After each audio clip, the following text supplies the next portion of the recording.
In today's video, I'm going to teach you how to morph between two charts smoothly in PowerPoint. We're going to take two versions of a chart and create a seamless animation between them using the morph transition. This is perfect for showing before and after data, highlighting trends, or guiding your audience from one view of a dataset to another without jarring jumps. You don't need any add-ins, just PowerPoint with the morph transition available. Start by creating your first chart on a slide.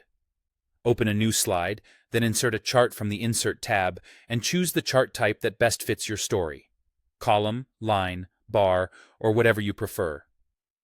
Enter your data in the datasheet that appears.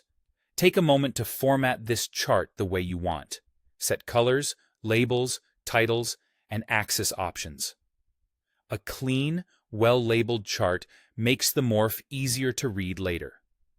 Next, duplicate the slide.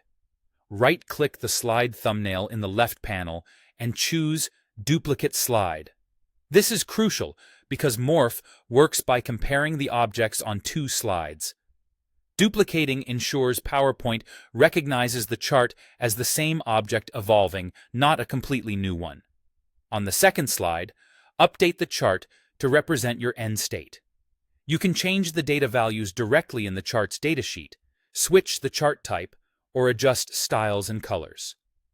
If you're planning to use the By Category option later, keep the same category names so PowerPoint can map items accurately.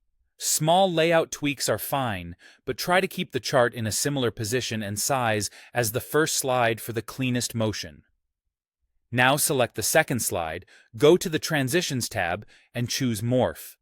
Instantly, you'll have a transition that animates the differences between the two charts. Open Effect Options to fine-tune the behavior. Choose Objects if you want PowerPoint to treat the chart as a whole object and animate its overall changes, including position, size, and style. Choose By Category if you want individual series or categories to animate intelligently from one state to another. This works best when category names or series names match between slides. Preview the transition to see how it flows. Use the Preview button or start the slideshow to watch your chart transform. If something looks jumpy, check that both slides use consistent category names, similar chart sizes, and aligned positions. You can also adjust the transition duration in the timing group for a slower, more graceful morph. With these small refinements, your chart will glide from one state to the next, guiding your audience smoothly through the data story.